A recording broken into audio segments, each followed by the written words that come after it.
Halo semuanya, kenalin nama gue Fidelia Agatha, biasa dipanggil Adele. Di video ini gue bakal ngebahas soal UTS Statlan tahun gue, tahun 2021-2022. Disclaimer, kalau gue tulisannya jelek atau ngejelasinnya terlalu cepat, sorry banget. Semoga kalian bisa ngerti sama apa yang gue jelasin. Oke, mungkin kita bisa mulai aja nih ke soal nomor 1.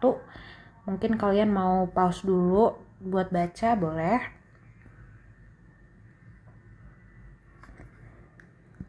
Jadi di nomor 1 ini kita ngomongin tentang pemilik anjing sama kucing nih. Pertanyaannya, A. Apakah hasil survei menjawab keingintahuan perusahaan? B. Hitung berapa p-value dari pengujian tersebut. Nah, jadi di soal ini ada kalimatnya nih, kalimat kuncinya. Perusahaan ingin mengetahui apakah proporsi pemilik anjing yang menuntut pakan premium adalah tidak kurang dari 5% lebih tinggi daripada proporsi pemilik kucing yang menuntut pakan premium. Nah, berarti kita tuh mau ngebandingin proporsi antara dua sampel ini nih, anjing sama kucing. Jadi ini adalah materi tentang difference between two proportions gitu. Nah, ini ada data-datanya ya.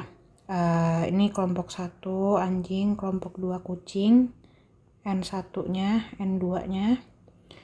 Ini pemilih pakan premiumnya X1, X2 gitu.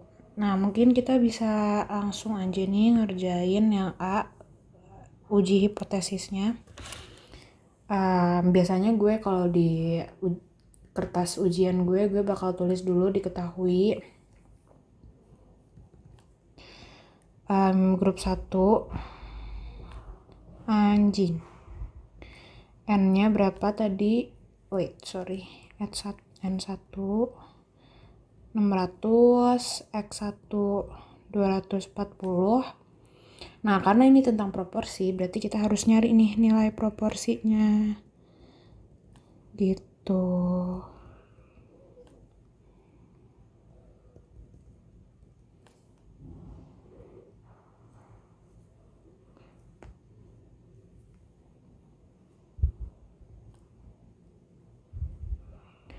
Kucing N2 400, X2 nya 150, proporsinya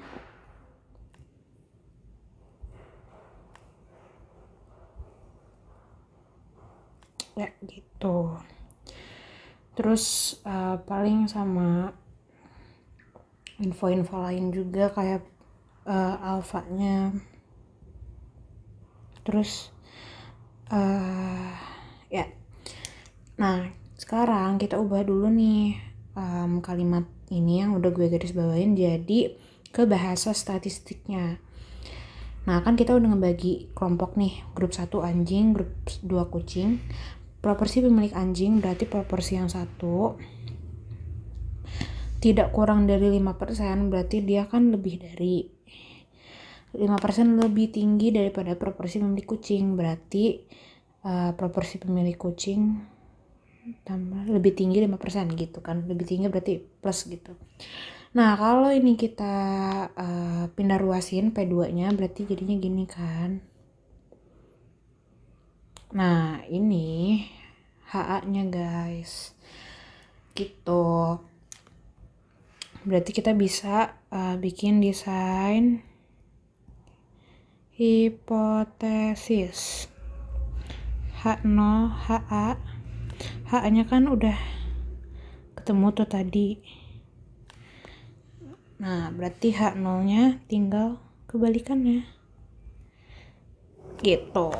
Alright, nah yang 5% ini itu tuh dia nilai D0-nya. Nah, karena D0-nya itu tidak sama dengan 0, di uji statistiknya kita pakai rumus ini.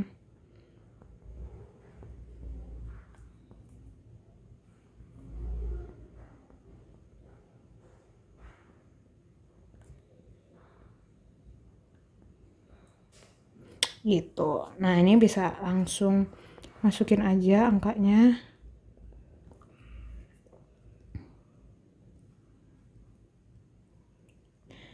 Ini langsung aja ya, P1 kan 0,4 kali 1 kurang P1 0,6 per 600 0,375 1 kurang 0,375 0,625 400 gitu. Nah nanti ketemu nih hasilnya min 0,796 Z-stat gitu. Untuk Z-crit-nya,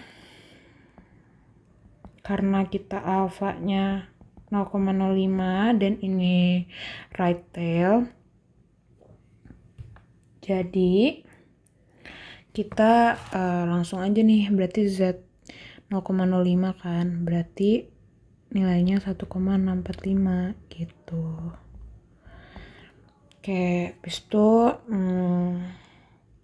ketentuan tolak H0 jika Z stat itu lebih dari Z crit. Oke, nah keputusan. Nah, buat bikin keputusan, kalian bikin grafik untuk ngebantu kalian. Grafik si Z distribution yang kayak gini, dia kan normally distributed ya. Sorry banget nih, kurang bagus ya gambarnya. Nah, kayak gitu. Nih, alokasiin dulu Z statnya kan dia di min 0,79. Di sini lah ya kira-kira. Z stat. Z crit-nya 1,645 Z crit. Berarti rejection areanya dia yang gue arsir. Oh shit, sorry. Dia yang gue arsir nih. Rejection area. Karena si Z-stat ini nilainya lebih kecil daripada Z-crit dan dia di luar dari rejection area, keputusannya adalah do not reject H0 gitu. Oke. Nah, kesimpulannya nih. Pada tingkat signifikansi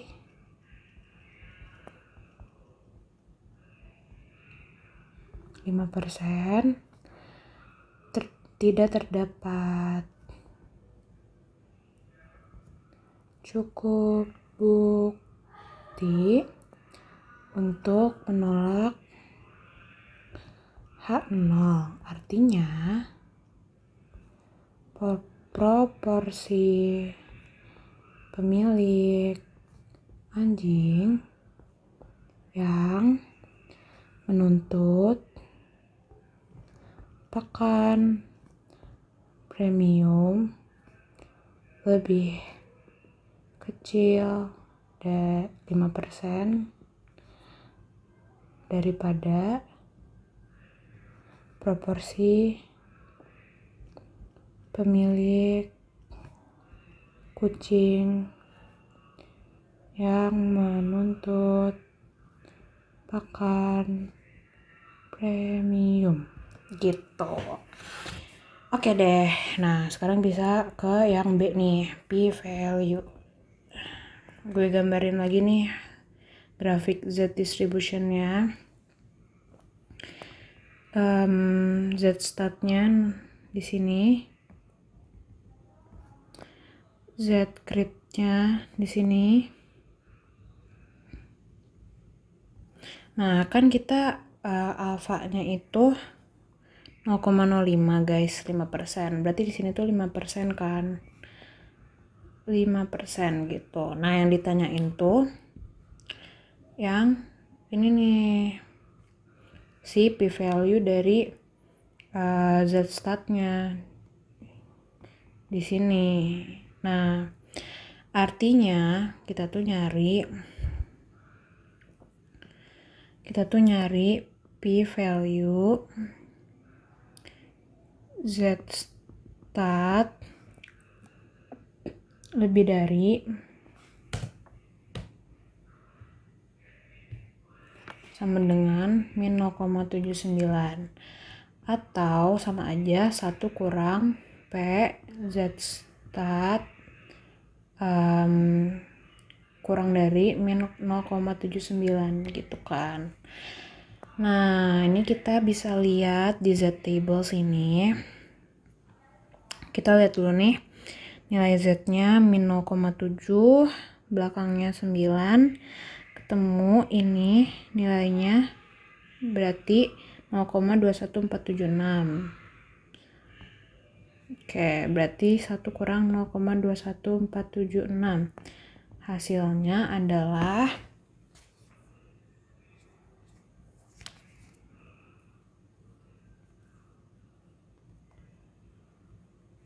0,78524 gitu. Nah, karena p-value-nya lebih besar daripada alfa,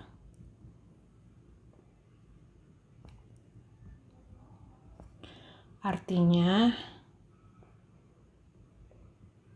do not reject H0. Berarti kesimpulan konstan dengan poin A gitu deh.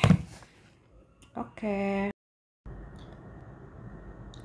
kita lanjut ke nomor 2. Baca dulu soalnya. Simba Airline merupakan maskapai penerbangan yang dikenal seringkali melakukan penundaan dalam jadwal penerbangannya. Namun, 2 tahun belakangan mereka menyatakan telah melakukan program restrukturisasi. Sebagai hasil dari program restrukturisasinya, mereka menyatakan bahwa jadwal penerbangan mereka saat ini tidak lagi mengalami penundaan. Kalaupun ada, rata-rata lama penundaan maksimum hanya 15 menit. Mereka juga menyatakan bahwa lamanya penundaan sangat konsisten dengan varian tidak lebih dari 150 menit. Seorang pelancong yang merasa seringkali dikecewakan tidak percaya terhadap pernyataan Simba Airline bahwa lama penundaan jadwal penerbangan mereka konsisten dengan varian tidak lebih dari 150 menit. Oleh karena itu, ia melakukan pengamatan terhadap 25 penerbangan berikutnya. Berdasarkan catatan pengamatannya, ia menemukan bahwa rata-rata lamanya penundaan yang terjadi paling lama adalah 22 menit dengan standar deviasi 15 menit. Oke, pertanyaannya, apakah si pelancong memperdebatkan klaim tentang rata-rata atau tentang varian? Tuliskan kembali dalam jawaban Anda kalimat yang menyatakan perdebatan si pelancong. Oke, jadi untuk yang A ini, buat ngejawabnya, kalian bisa baca dengan seksama kalimat yang udah di bold ini nih, yang ini. Di sini kan dia bilang seorang pelancong yang merasa sering kali dikecewakan tidak percaya terhadap pernyataan Simba Airline bahwa lama penundaan jadwal penerbangan mereka konsisten dengan varian tidak lebih dari 150 menit. Berarti pelancong ini tuh ngeraguin Simba Airlines bahwa Simba Airlines itu sukses menjaga durasi keterlambatan penerbangannya tuh nggak lebih dari 150 menit. Berarti pelancong ini tuh dia mikirnya kenyataannya Simba Airlines tuh belum bisa nih ngejaga jadwal penerbangannya untuk nggak telat lebih dari 150 menit gitu. Jadi yang A kita bisa jawab. Menurut saya pelancong memperdebatkan klaim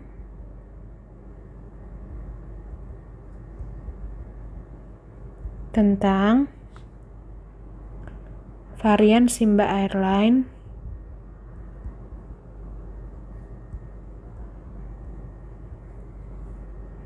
hal ini ditunjukkan oleh pernyataan bahwa pelancong tidak percaya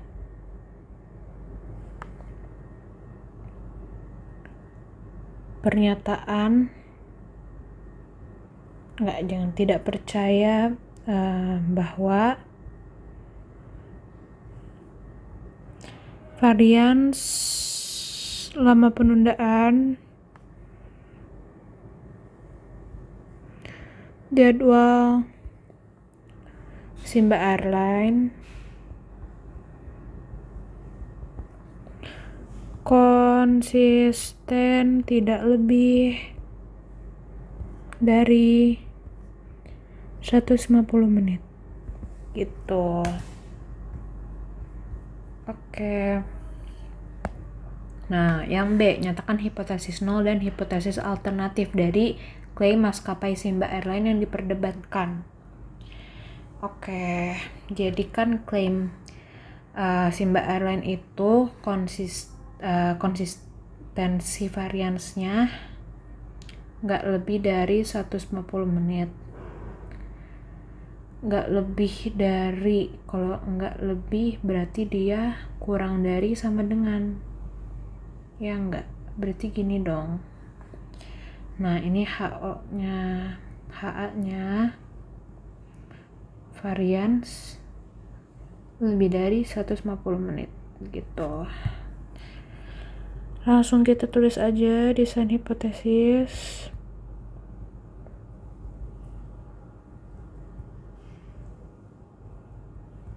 Oh ya, kalau bikin desain hipotesis kalian harus pakai term population ya guys, jangan pakai term sampling gitu.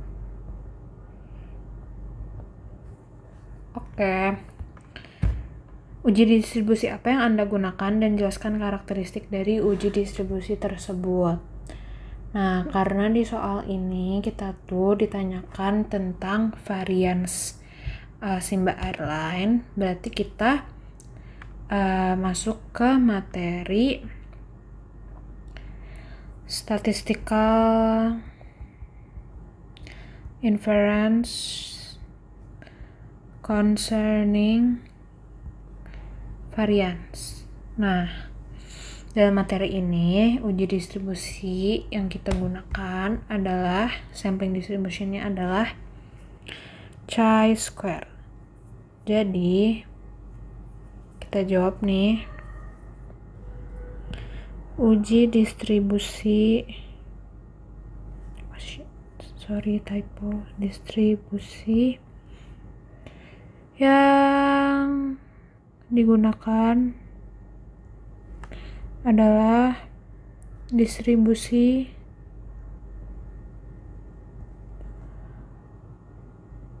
chi-square.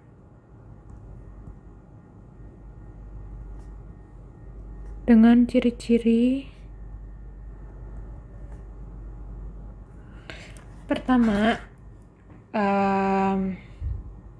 setiap nilai distribusinya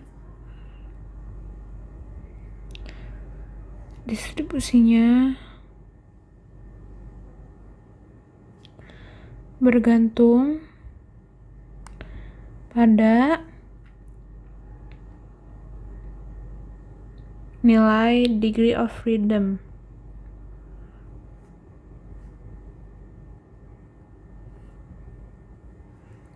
Oke, kedua, ini satu, range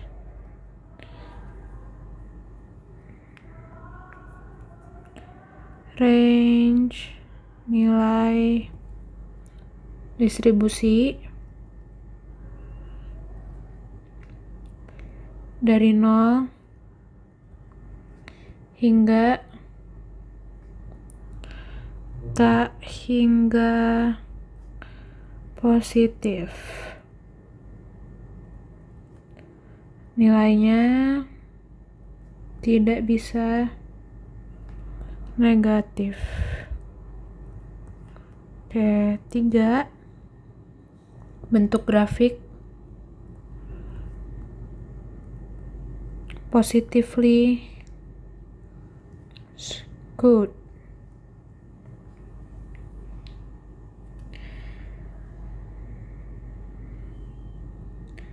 Extent of skewness-nya tergantung nilai DF. Jadi gini guys, kalian tinggal ingat aja chi-square distribution itu bentuknya gini nih, gitu. Misal ini DF-nya 5. Kalau DF-nya misalnya jadi 10 gitu, dia bentuknya nanti beda lagi, nanti kayak gini. Skewness-nya berubah. Kalau tadi kan bener-bener kiri banget, kalau ini udah mulai agak tengah. Terus misal ganti lagi nih, skewness-nya jadi 20 gitu. Dia makin landai, makin menyerupai normal distribution. Nah, itu ciri yang keempat ya. Makin besar nilai degree of freedom, makin bentuk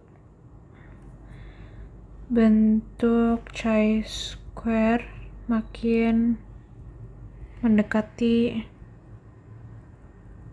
normal distribution gitu.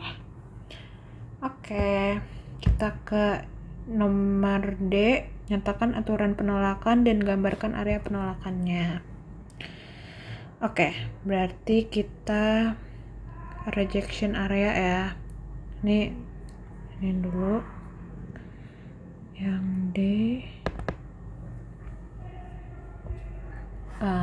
Aturan penolakan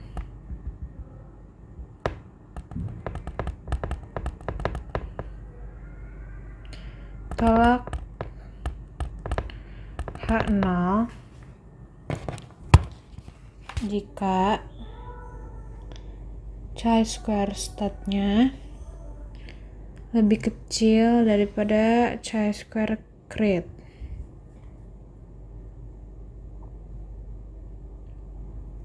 Atau p-value lebih dari alpha, kurang dari alpha. Wait.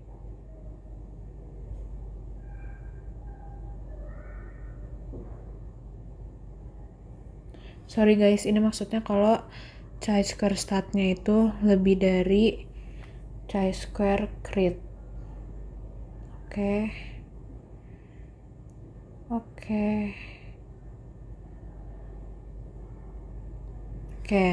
Nah, untuk cari nilai chi-square stat, kita bisa pakai rumus n-1 kali n varian sampel dibagi sama standar deviasi. Standar deviasi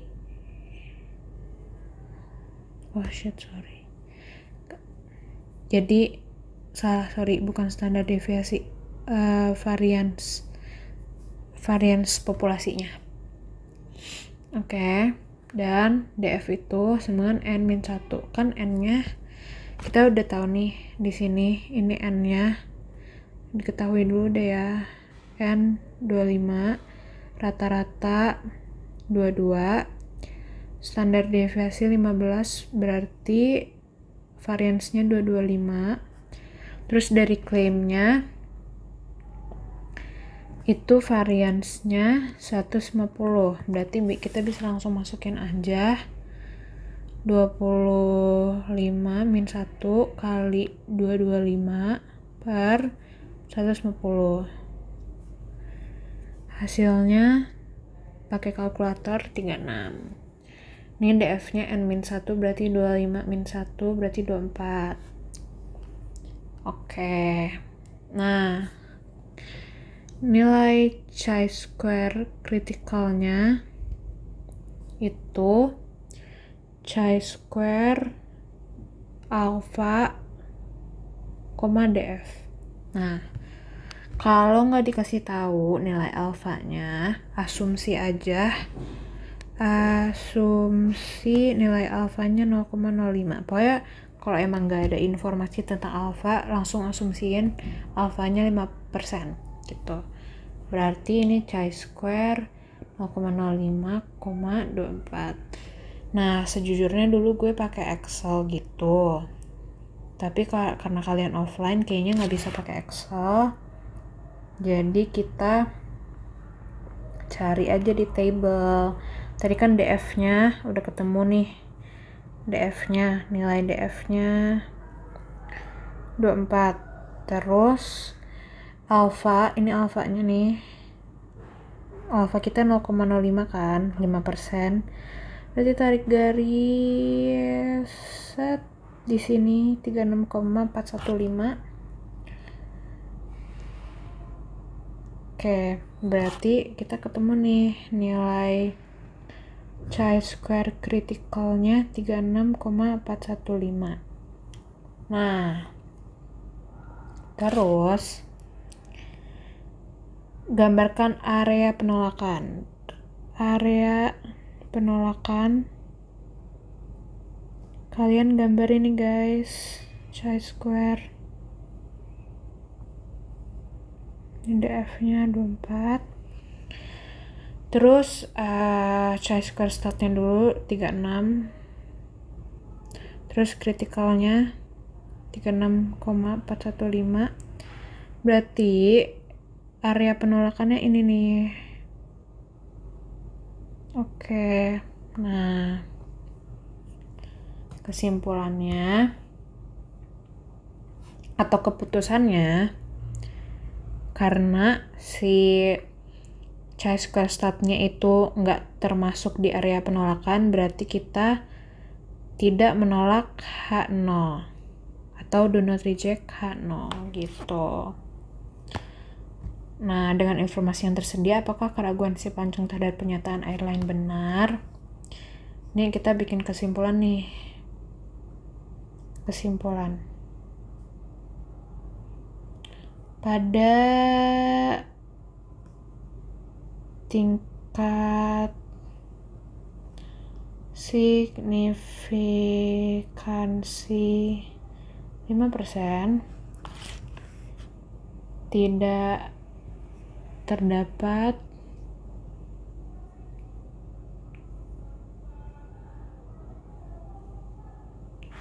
bukti yang cukup untuk menolak H0. Artinya, keraguan si pelancong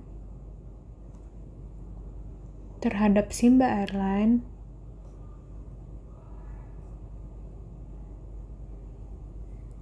salah.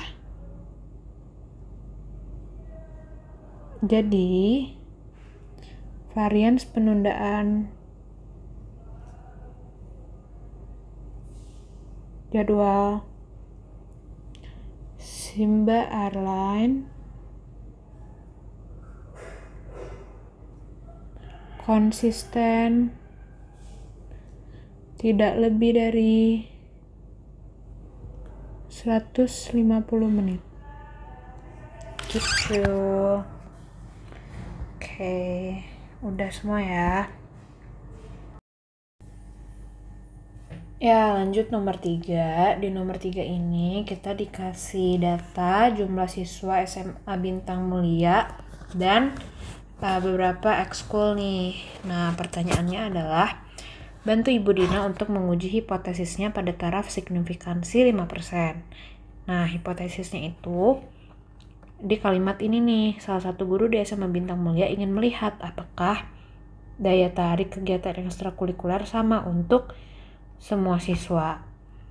Nah, arti dari kalimat ini itu adalah berarti kita mengasumsikan bahwa semua ekstrakurikuler ini memiliki nilai proporsi yang sama.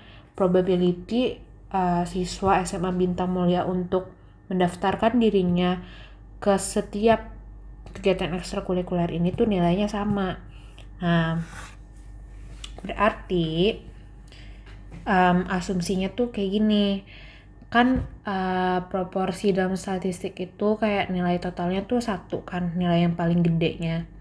Nah, kalau kita bagi nilai proporsi 1 ini ke 4 kelompok, nah berarti setiap kelompok bakal memiliki nilai proporsi 0,25 gitu. Oke, jadi yang poin A kita bisa mulai ngerjain nih. Desain hipotesis H0 P1 sama dengan P2 sama dengan P3 sama dengan P4 sama dengan 0,25. HA-nya setidaknya 1 dari proporsi ekstrakurikuler nilainya tidak sama dengan 0,25 gitu. Nah, sekarang kita uji statistik dengan rumus chi-square stat sama dengan sigma dari observed frekuensi dikurang expected frekuensi pangkat dibagi expected frekuensi.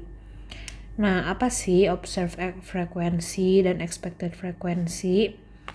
Observed frekuensi itu adalah ini nih angka yang udah dikasih dari soalnya nih.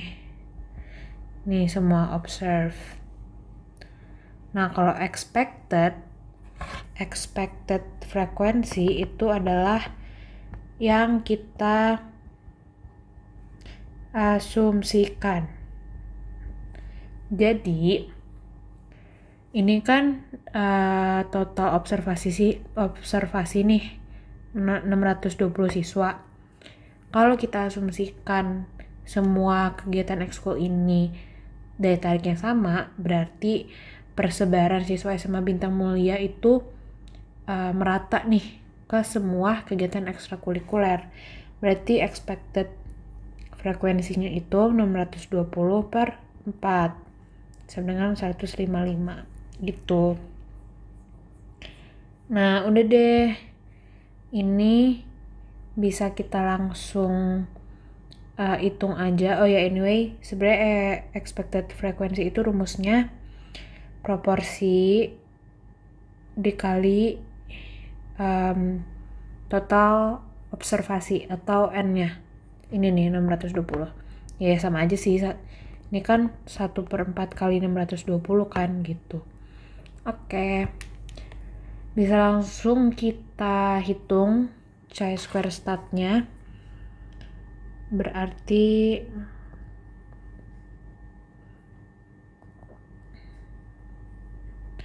ini kita satu-satu ya guys, pramuka, science club, dan seterusnya.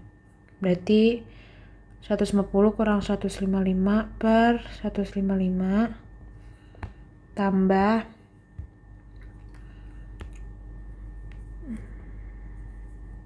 170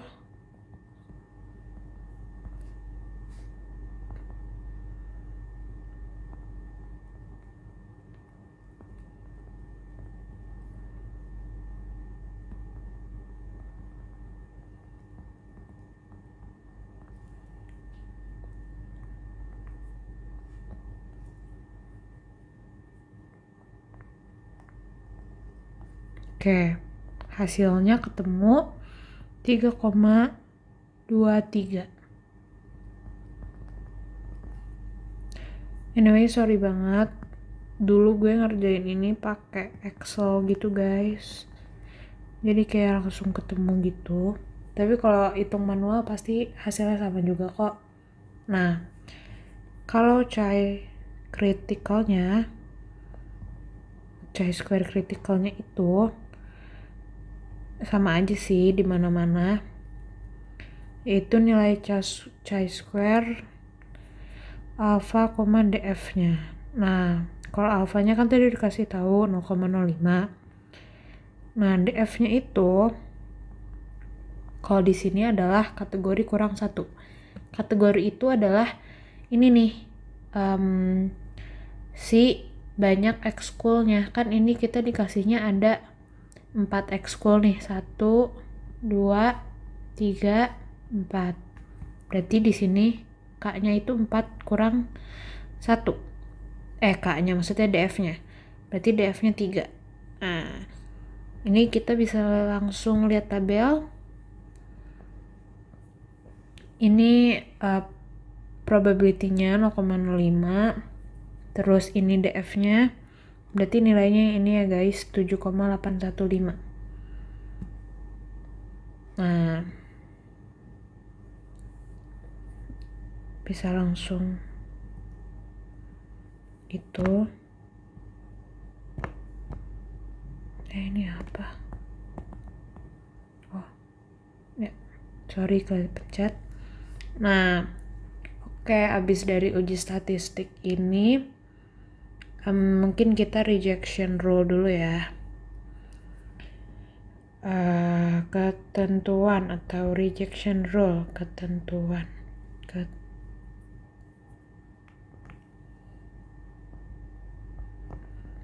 Tolak H0 jika chi-square stat lebih besar dari chi-square crit. Keputusan. Oke, kan statnya terus critnya udah ketemu. Ini kan gedean critnya. Mungkin bisa gambar grafik juga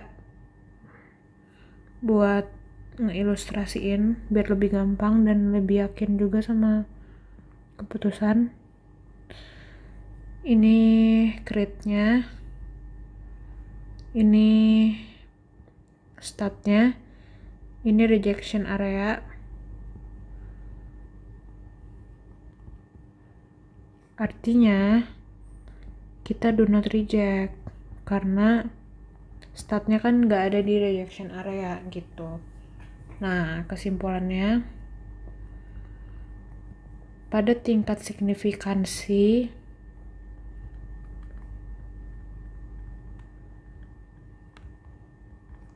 %, kita memiliki bukti yang cukup untuk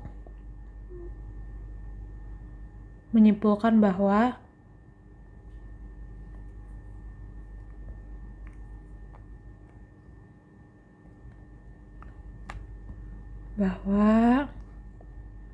daya tarik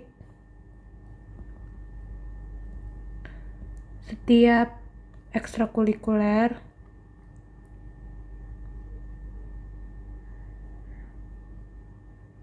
sama untuk semua siswa gitu. Oke deh. Nah, yang B, kita dikasih data baru lagi nih. Terdapat 2 calon ketua OSIS SMA dan di tabel bawah ini menunjukkan kecenderungan pilihan siswa. Nah, ada poin-poin pertanyaan lagi. Yang pertama, tentukan hipotesis 0 dan hipotesis alternatif untuk menguji bahwa jenis kelamin dan preferensi pemilihan kandidat tidak saling memengaruhi. Nah, terus yang poin kedua, ditanya kesimpulannya apa nih kalau kritikal, kalau alfanya 10%. Oke, berarti yang B ini kita menggunakan independensi test karena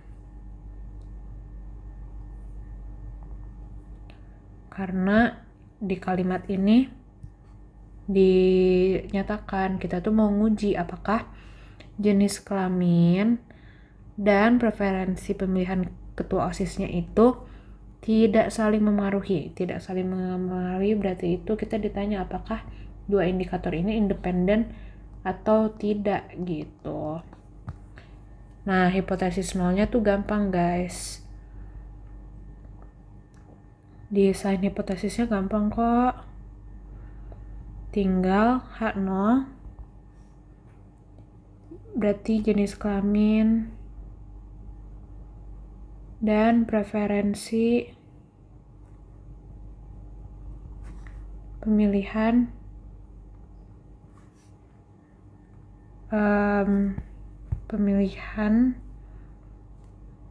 kandidat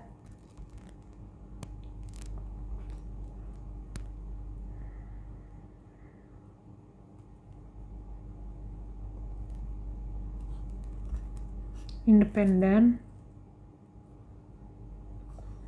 HA-nya tinggal jenis kelamin dan preferensi pemilihan kandidat dependen atau saling memengaruhi itu ya. Oke. Nah, di poin kedua ini kita disuruh menguji dan membuat kesimpulan berdasarkan nilai alfa 10% gitu. Berarti kita uji statistik dulu nih. Uji statistiknya dengan rumus chi-square sigma I sigma J observed frequency expected frequency kuadrat dibagi expected frequency. Nah, kalau di sini nilai DF-nya itu adalah rows kurang 1 dikali kolom kurang 1. Rows itu maksudnya ini ya, rows kolom. Nah, terus expected frekuensinya kan kalau yang A itu dari proporsi. Nah, kalau yang ini expected frekuensinya kita cari pakai rumus row I total kali kolom I total bagi sample size. Dan udah sih sebenarnya, ini aja yang baru. Nah, gimana sih cara hitung EIJ-nya atau expected-nya itu? Berarti kita harus totalin dulu nih. Ini kan A, B. Ini laki-laki, ini perempuan. Ya. 90 gitu ya. Nah, ini kita totalin nih.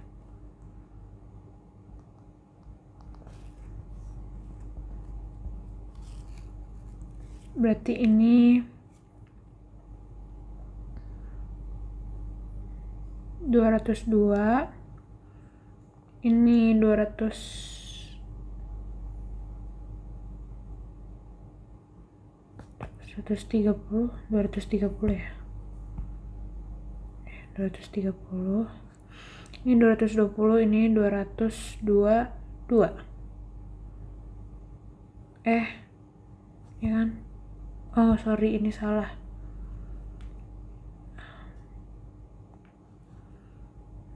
Ini 212 gitu guys, sorry salah ya. Oke.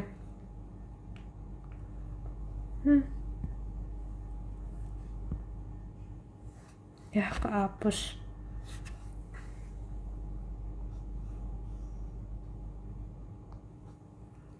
Oke. Nah, maksudnya row I total tuh misal kita mau nyari expected orang yang pilih A, kandidat A dan dia laki-laki. Berarti kita ngali ini 202 kali 220 dibagi sample size. Sample size itu berarti ini semua ditambahin. Sample size-nya itu berarti 432. Nah, hasilnya 102,87. Nah, untuk yang pilih A tapi perempuan berarti 230 kali 220 per 432 hasilnya 117,13. Lanjut, yang pilih B. Yang pilih B tapi kok ini tebal banget.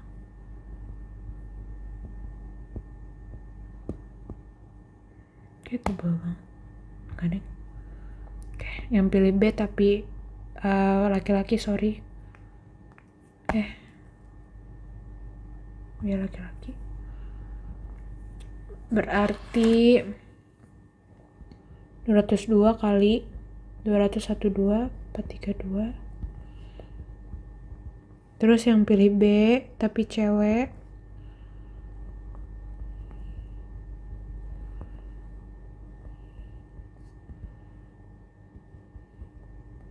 nah kita udah dapet nih expected frekuensi.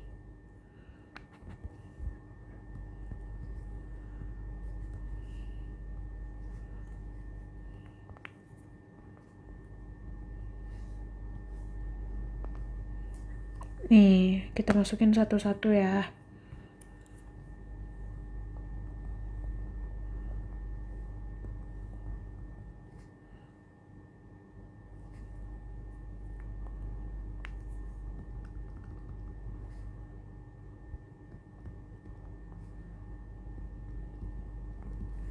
Oke, nah berarti kita udah bisa ngitung chi-square statnya pakai rumus yang ini tadi. Oke, berarti observed frequencies dikurang expected kuadrat dibagi expected. Oke, gitu ya satu-satu.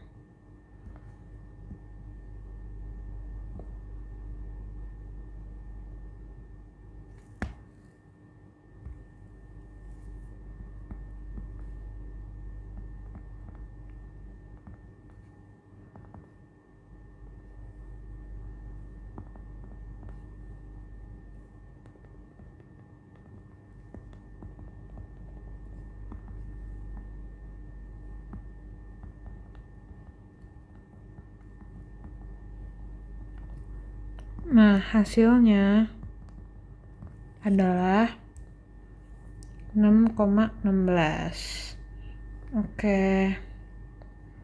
Nah, untuk chi-square kritikalnya itu sama sih, alpha DF. Cuma nilai DF-nya beda nih. Kalau di sini DF-nya pakai rumus yang ini. Nah, karena row-nya itu 2, kolomnya juga 2, berarti ini 2 kurang 1 kali 2 kurang 1 sama dengan 1.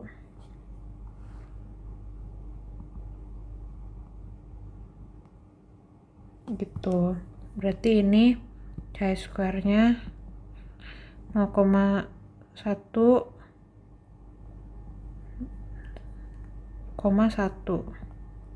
gitu.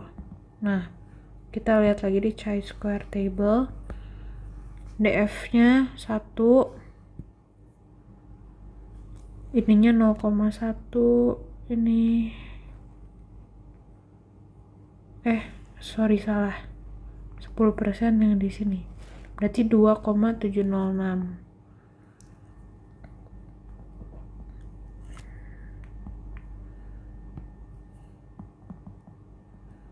Nah, berarti keputusan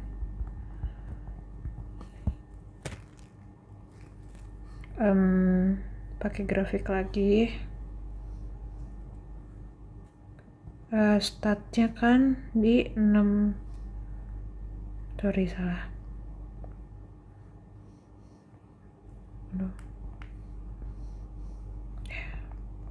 6,16, sementara gridnya 2,706. Nah, ini kan rejection area.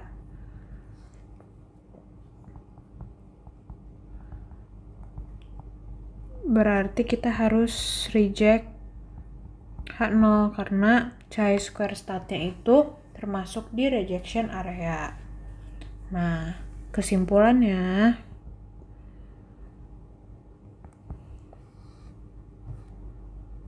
pada tingkat signifikansi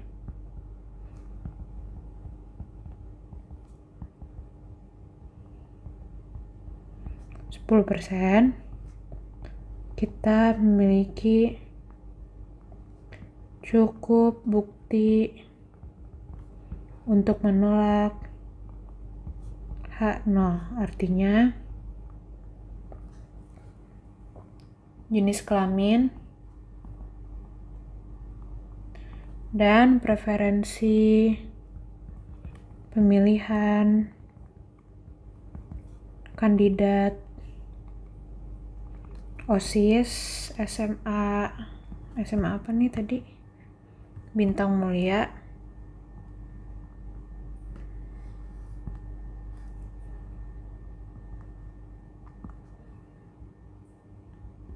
saling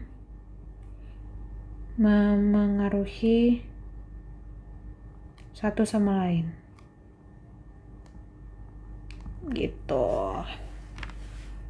Oke deh. Di nomor 4 ini ada seorang peneliti yang tertarik untuk mengetahui apakah rata-rata pengeluaran konsumsi internet pada usia remaja sama di 4 kota setiap bulannya. Nah, kita udah dikasih tabel yang isinya datanya nih, data sampel. Langsung aja ya ke pertanyaan pertama. Apa yang akan menjadi hipotesis nol dan hipotesis alternatif dalam penelitian ini? Nah, berarti kita diminta untuk membuat desain hipotesis.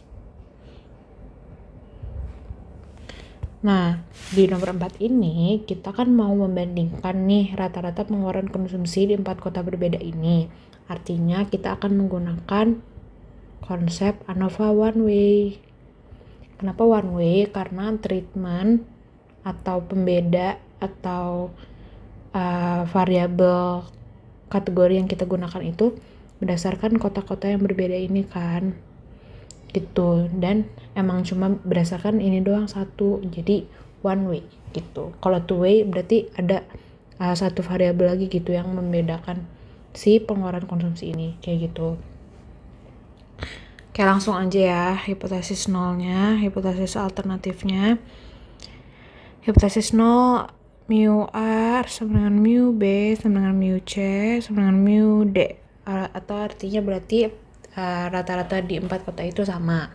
Nah, kalau alternatifnya berarti bilang aja setidaknya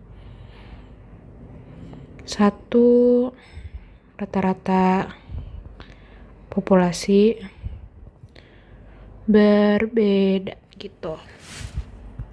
Oke, lanjut yang B, tunjukkan jawaban atau output statistik yang Anda hitung gunakan Microsoft Excel. Nah, dulu gue pakai Microsoft Excel jadi gampang kan, kayak langsung kelihatan hasilnya gitu kayak gini. Tapi karena mungkin kalian nggak diizinkan pakai Excel, jadi kita hitung manual, uji statistik. Nah, ANOVA itu menggunakan F distribution. Jadi F statnya itu rumusnya adalah mean square treatment per mean square error. Nah, mean square treatment kita dapat dari sum square treatment per DF treatment atau cek kurang I. Nah, kalau mean square error, sum square error per DF error, berarti sum square error per jumlah sampel total kurang C atau kategori gitu. Nah, untuk mengetahui SSTR sama SSE, kita cari lagi nih SSTR. SSTR itu adalah penjumlahan dari selisih rata-rata tiap kategori dikurang sama ground mean-nya dikuadratkan. Nah, kalau sum square error itu jumlah dari jumlah sampel per kategori dikurang 1 dikali varians per kategorinya gitu. Nah, berarti untuk kerjain ini kita harus cari ground mean, apa rata-rata tiap kategori, jumlah sampel tiap kategori, dan varian setiap kategori kan. Nah, kita mulai dari yang paling gampang dulu nih, yaitu jumlah sampel tiap kategori. Nah, di tiap kategorinya di kota A, B, C, D itu jumlah sampelnya kan sama nih, 1, 2, 3, 4, 5. Berarti jumlah sampel tiap kategorinya itu sama nih, 5. Dan berarti jumlah sampel totalnya itu ada 20. Nah, untuk rata-rata per sampelnya, gue yakin kalian semua udah tahu gimana cara ngitung rata-rata. Kalian tinggal jumlahin, terus dibagi 5. Nah, biar cepet gue langsung tulisin aja ya. Ini rata-rata kota A 90,2, kota B 87,6, kota C 156, dan kota D 158,2. Nah, untuk grand mean-nya itu kalian rata-ratain aja rata-rata tiap kategori ini. Berarti kan 90,2 tambah 87,6 tambah 156 tambah 158,2 per 4. Hasilnya 123. Nah, untuk varians setiap kategori itu rumusnya adalah sigma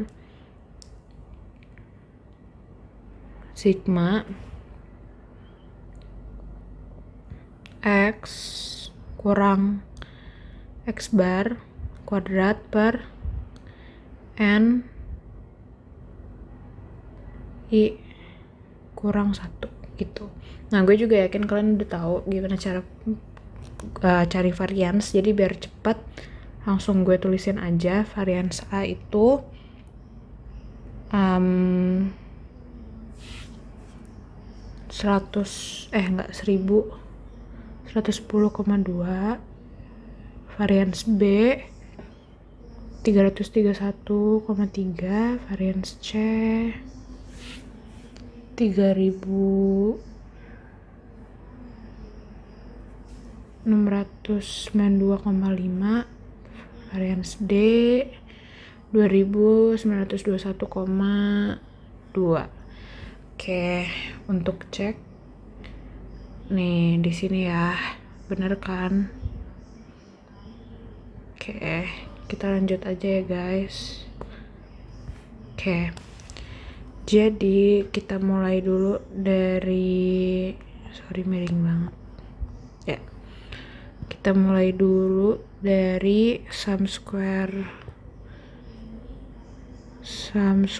treatment. 90,2 kurang 123 kuadrat tambah 87,6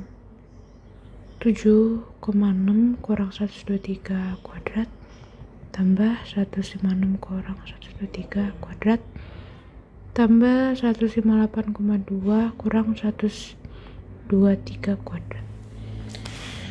Hasilnya adalah 23.285,2. Oke, SSE-nya.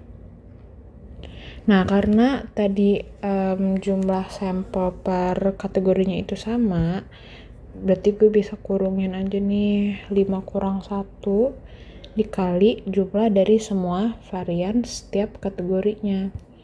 Berarti kita jumlahin.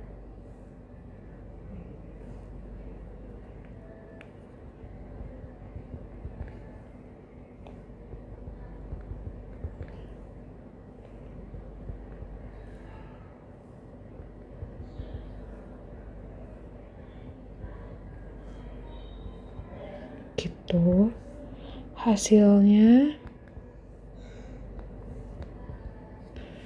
yap. Sekarang kita cari MSTR. Langsung aja ya. Tadi udah ketemu SSTR-nya. Kita bagi sama 4 kurang 1. Hasilnya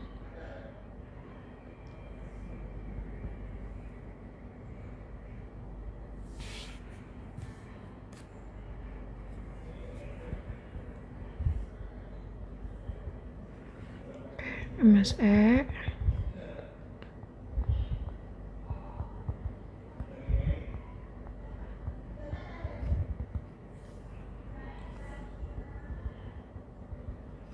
gitu. Berarti F-statnya adalah 7.761,73 bagi 2.000.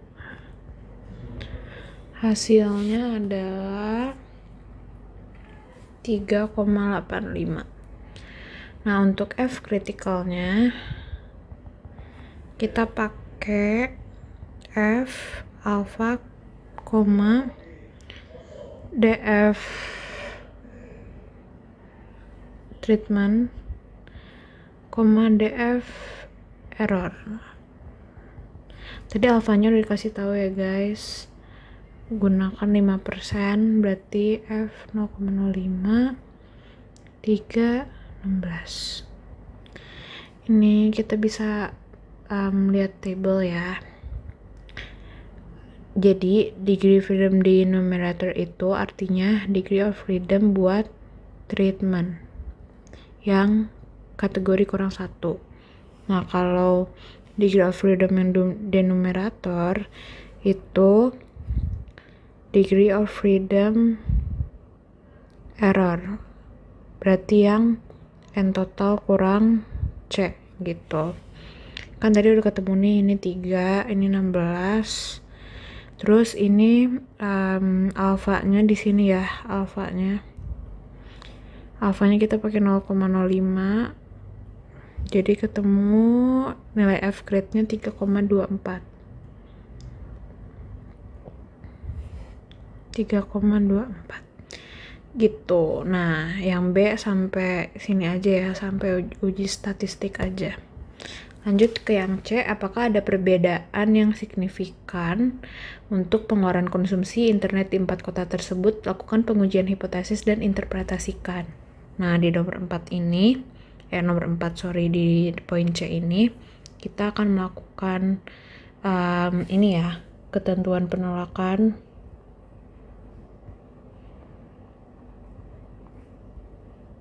Tolak H0 jika F-statnya lebih besar daripada F-grade atau p-value lebih kecil dari alpha. Nah, keputusannya kita lihat nih dari F-stat dan F-grade-nya. F-statnya kan tadi segini, misal di sini ya 3,85, F-grade-nya 3, berarti rejection area-nya di sini kan reject area penolakan.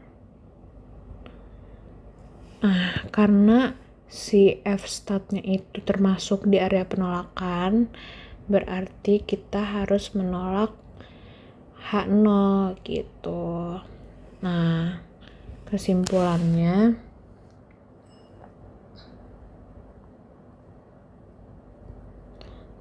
pada tingkat signifikansi 5% terdapat bukti yang cukup untuk menolak H0. Artinya rata-rata pengeluaran konsumsi internet di 4 kota tersebut berbeda gitu. Oke, lanjut ke yang D. Lakukan tindak lanjut hasil pengujian pertanyaan 3 dengan pengujian beda rata-rata pasangan kota A dan kota B menggunakan metode least significant difference. Oke.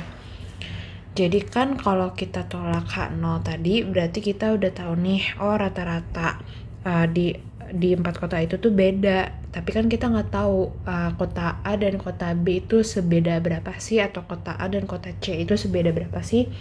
Nah, di poin D ini kita disuruh cari tahu nih kota A dan kota B itu perbedaan rata-ratanya tuh gimana. Nah, salah satu metode yang bisa kita gunakan itu adalah dengan menggunakan metode LSD gitu. Nah, di metode LSD ini kita menggunakan confidence interval nih. Rumusnya rata-rata kota A kurang rata-rata kota B tambah kurang T alpha per 2, degree of freedom error dikali akar dari MSE 1 per jumlah sampel A 1 per jumlah sampel B gitu. Oke, kita masukin aja angkanya.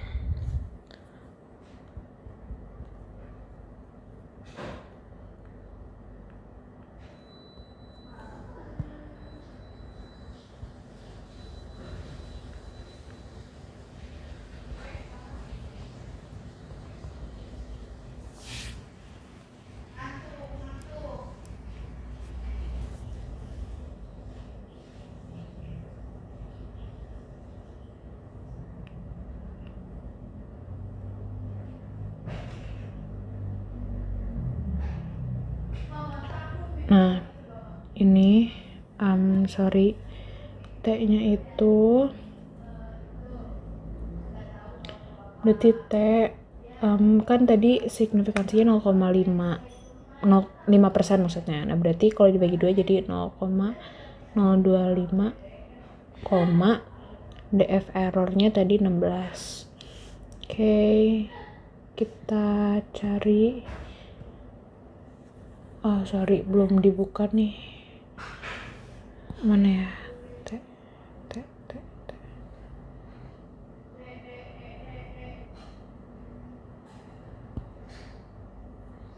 Oke, DF-nya tadi 16. Signifikansinya 0,025.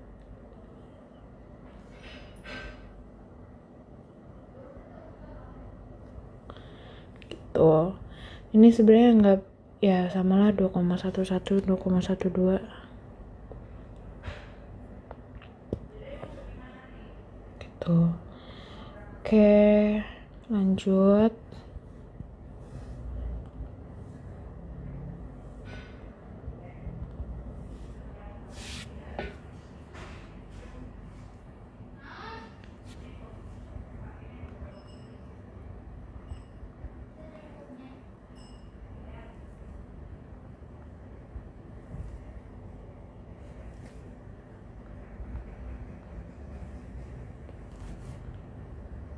Nah, karena di dalam confidence interval ini mengandung angka 0, kesimpulannya rata-rata konsumsi di kota A dan kota B tidak ada perbedaan karena dia include 0 gitu. Jadi indifferent, gak berbeda antara kota A dan kota B kayak gitu. Oke. Oke, di nomor 5 ini ada seorang peneliti yang ingin mengetahui apakah kuantitas sampah yang dihasilkan rumah tangga berbeda menurut metode pengelolaan sampah dan berbeda menurut jenjang pendidikan ibu rumah tangga. Nah, kita dikasih juga datanya. Oke, inti dari soal ini adalah kita mau ngebandingin nih rata-rata hasil pengolahan sampah menurut metode pengolahan sampah dan pendidikan. Berarti kita mau ngebandingin rata-rata 3 kelompok ini tuh berdasarkan 2 faktor. Artinya di sini kita akan menggunakan materi two-way ANOVA. Nah, langsung aja ke nomor pertama, buatlah hipotesis 0 dan hipotesis alternatif untuk ketiga hipotesis sang peneliti sebagai berikut. Oke, kita disuruh bikin desain hipotesis. Yang pertama, ada potensi perbedaan hasil pengolahan sampah antar jenjang pendidikan. Berarti H0-nya mu SD sama dengan mu SMP sama dengan mu SMA sama dengan mu perguruan tinggi. H-nya setidaknya 1 rata-rata hasil pengelolaan sampah menurut pendidikan ibu rumah tangga berbeda dengan yang lain gitu. Nah, poin kedua, ada potensi perbedaan hasil pengolahan sampah antar kategori pengelolaan sampah. Ini maksudnya kayaknya metode ya guys. Ini nih. Oke, berarti H0-nya mu dibakar sama dengan mu dikumpulkan sama dengan mu daur ulang. Gitu. H-nya sama.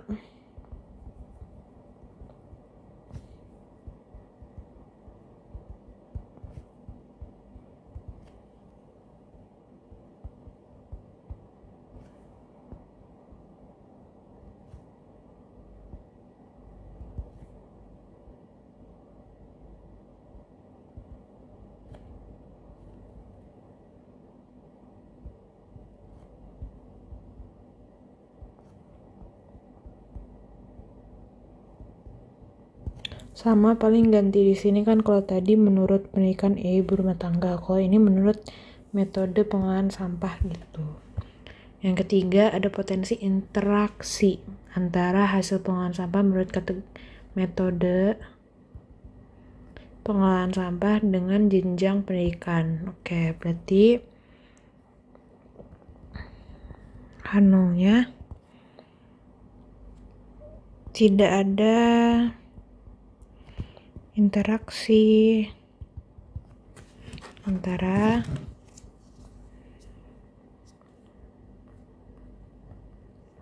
jenjang pendidikan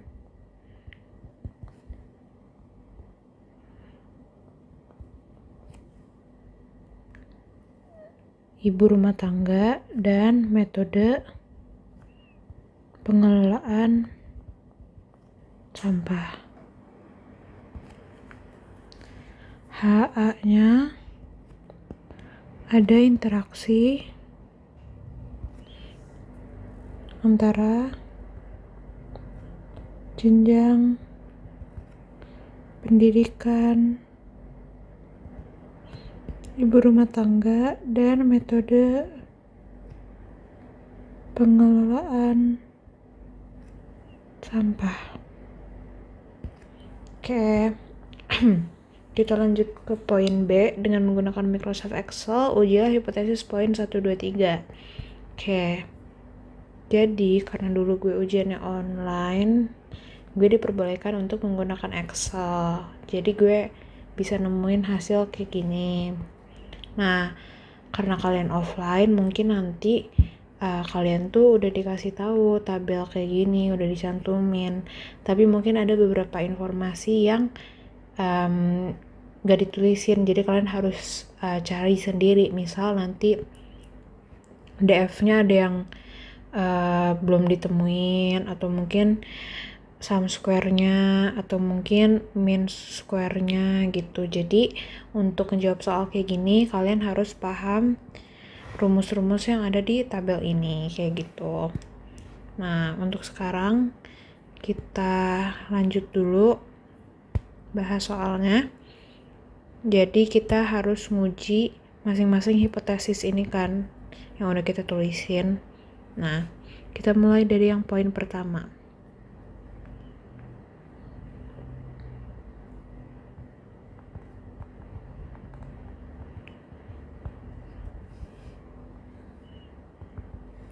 Poin pertama itu kan dia untuk faktor pendidikan. Nah, di ANOVA itu, ANOVA two-way kan ada dua faktor, metode sama pendidikan. Metode ini kan dia di tempat kolom ya. Kalau pendidikan itu di tempat baris atau row. Nah, kalau faktor yang di tempat kolom, kita nyebutnya faktor A. Kalau yang di row atau baris, kita nyebutnya faktor B gitu. Nah, faktor pendidikan berarti faktor B kan. Berarti kita cari dulu nih F-stat-nya dengan rumus MSB per MSE gitu. MSB-nya yang mana? Yang ini. Nih, kalau di tabel Excel ada tulisan sampel column interaction within total. Sampel itu maksudnya ke faktor B. Berarti pendidikan. Kalau kolom ke faktor A, berarti metode. Interaction AB, interaksi antara dua faktor ini. Nah, kalau within itu dia nunjukin errornya. Jadi ini sum square error, mean square error, gitu-gitu. Oke, berarti ini MSB-nya 221, MSE 0,33.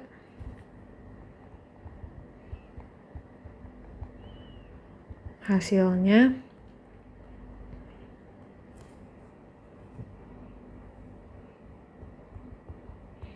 oke, untuk F grid-nya rumusnya F alpha DF B DF E. Selalu DF yang awal ini selalu DF sesuai faktornya. Jadi karena ini faktor B, faktor B. Kalau faktor A nanti DFA. Kalau faktor interaksi berarti nanti DFAB kayak gitu. Kita pakai alpha 5%. DFB-nya pakai rumus yang ini row kurang 1. Karena tadi row-nya ada 4, berarti DFB-nya 4 kurang 1 sama dengan 3 gitu. 3. Nah, DFE pakai rumus yang ini. Nah, kalau untuk DFE ini row kali kolom kali W kurang 1. W itu adalah number of replication. Itu kayak kita tuh ngambil berapa sampel sih per faktornya. Nah, di soal ini ada 3 sampel untuk tiap faktor gitu kan. Berarti W-nya adalah 3 gitu. Berarti ini 3 kurang 1 sama dengan 24. Nah, ini kita bisa lihat nilainya di tabel F ya. Degrees of freedom in the numerator ini untuk DFA, DFE, atau DFAB. Kalau degree of freedom in the denominator itu selalu DFE gitu. Ini sesuai rumusnya yang tadi F-stat sama dengan MSB per MSE kayak gitu. Oke. Ini DFB guys, salah. Nah, DFB-nya tadi kan ketemu 3, DFE-nya tadi 24. Terus kita pakai probability 0,05. Berarti maksudnya F grid-nya itu 3,01.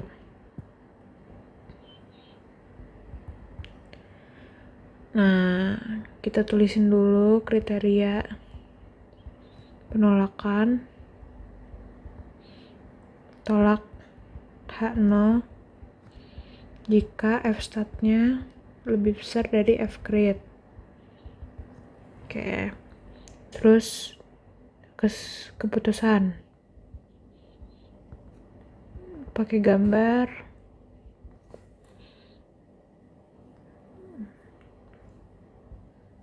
Oke, F-grade-nya ini, F-stat-nya 661.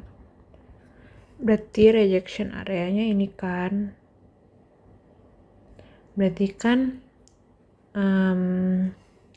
F-stat-nya itu termasuk di rejection area. Berarti kita harus tolak H0.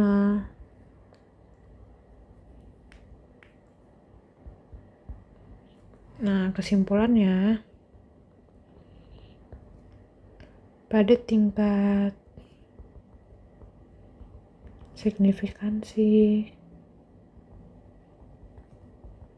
5%, ada bukti yang cukup untuk menyatakan bahwa ada perbedaan dalam hasil pengelolaan sampah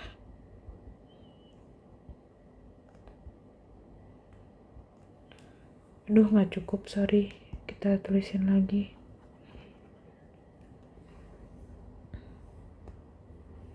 Kesimpulannya sini aja ya.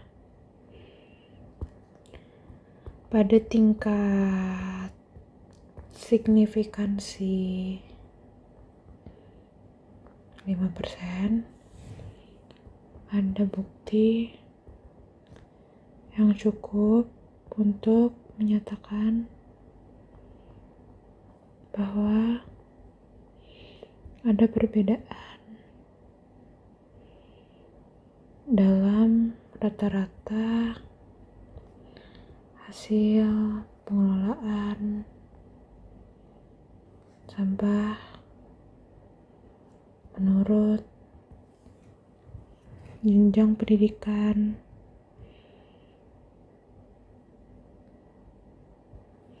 ibu rumah tangga gitu. Oke. Kita lanjut lagi yang B, tapi yang titik 2.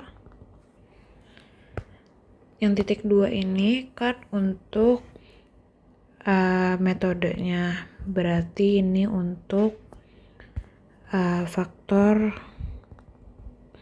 A gitu. Kita cari dulu F-stat, sama ya kayak tadi, MSA, MSE, langsung aja lah ya. Ini F-statnya yang ini dapatnya dari MSA bagi MSE. F-grade-nya F alpha DFA DFE. DFA-nya itu pakai rumus ini, kolom kurang 1, berarti 3 kurang 1 2 kan.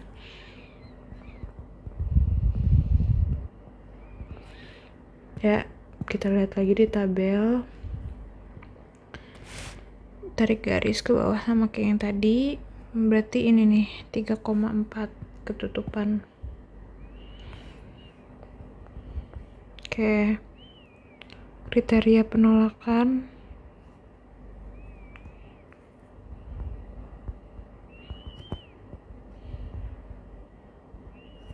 sama ya.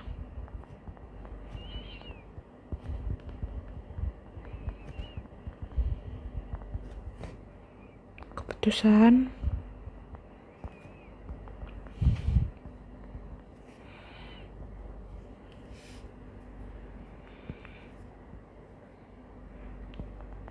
ini F-grade 3,4, ini F-stat 44. Oke, berarti kita harus tolak lagi.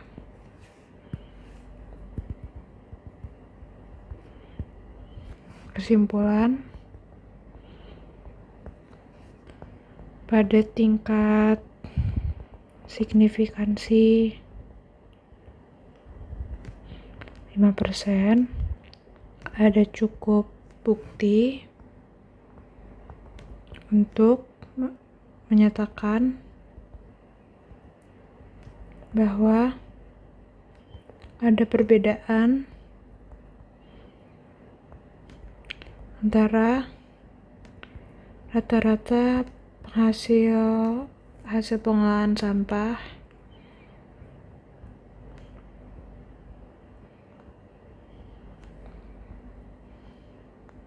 menurut metodenya gitu. Nah, sekarang kita ke yang poin ketiga, faktor AB atau interaksi ya. F-stat masih sama, cuma ganti numeratornya doang. MSAB itu berarti yang ini nih, ini MSAB bagi MSE hasilnya ini 5,25. Nah, F grade nya F alpha DFAB DFE. DFAB yang ini nih, row kurang 1 kali kolom kurang 1, hasilnya 6. Kita lihat lagi di tabel 6, tarik garis 2,51 ya.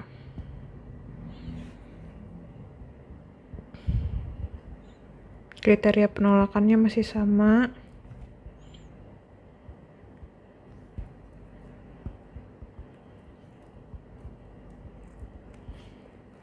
Aduh, maaf ya guys, tulisannya jelek.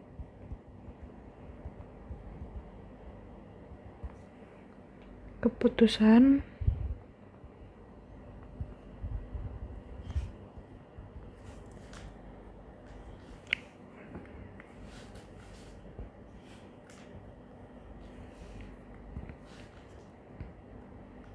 ya gitu. Oke, ini F grade-nya, ini F stat-nya, area penolakannya ini. Oke, berarti kita tolak lagi. Kesimpulannya, pada tingkat signifikansi 5%, ada cukup bukti untuk menyatakan bahwa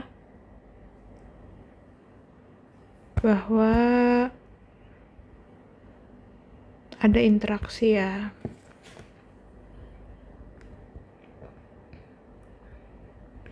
Antara faktor A dan faktor B, yaitu faktor metode dan faktor pendidikan gitu.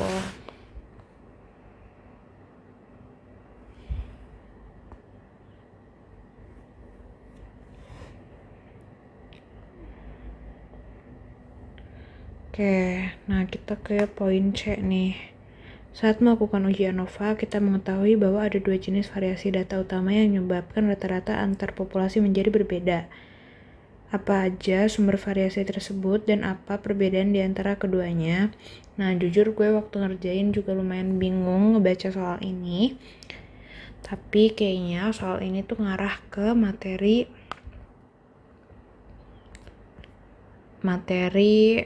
ini between treatments sama within treatments. Jadi dalam ANOVA itu ada dua jenis variasi data utama yang menyebabkan rata-rata antar populasi menjadi berbeda, yaitu between treatments dan within treatments. Kalau between treatments,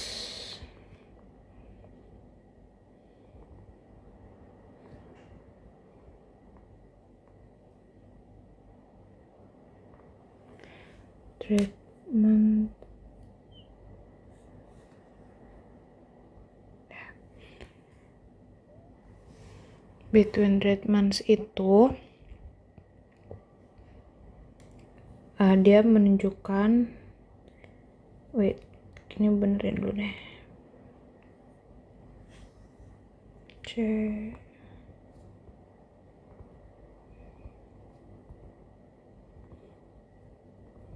kan. Jadi definisi treatment di statistik itu sama kayak kategori. Jadi metode pengolahan sampah ini treatment, pendidikan ini treatment. Nah, between treatment dia itu variasi data yang menunjukkan total gap atau perbedaan antara grand mean dan sample mean.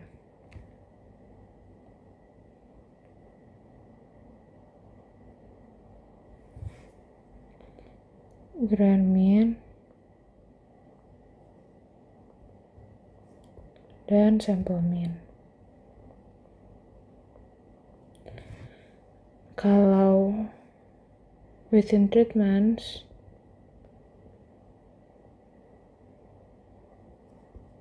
dia menunjukkan total gap atau perbedaan antara nilai observasi dengan rata-rata si sampel tersebut, sampel kategori tersebut, rata-rata sampel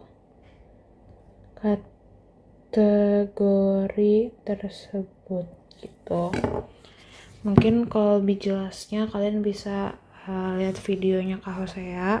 Intinya kalau between treatments itu misal apa gue gambarin kali ya, misal ini ntar pakai warna hitam deh gini, terus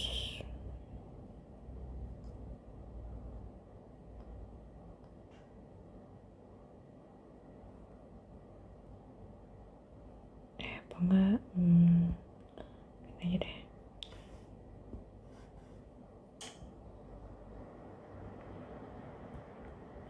Misal ini grand mean-nya, ini grand mean, terus misal ini kelompok pertama,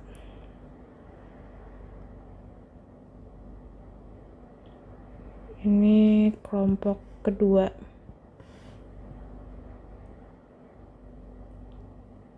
ini kelompok kedua, terus ini rata-ratanya.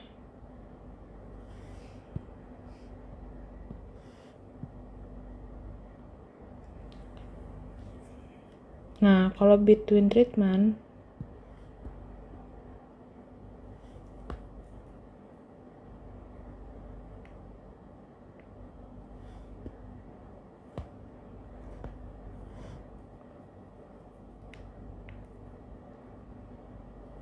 oke.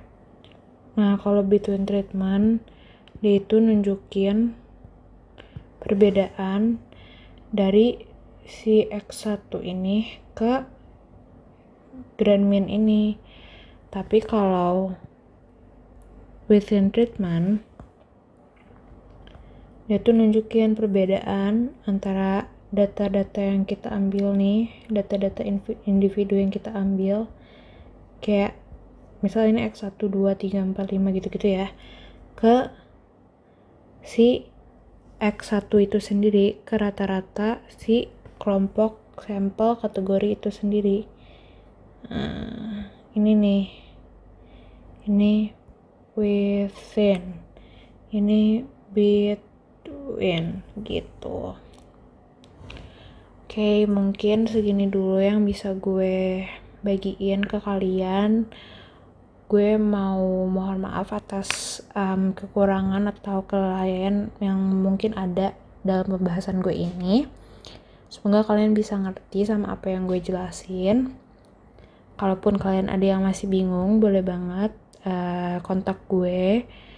Kayaknya gue udah ngasih kontak gue di video yang pertama, di awal video. Nah, segitu dulu. Terima kasih udah nonton. Good luck juga ujiannya. Oke, bye-bye.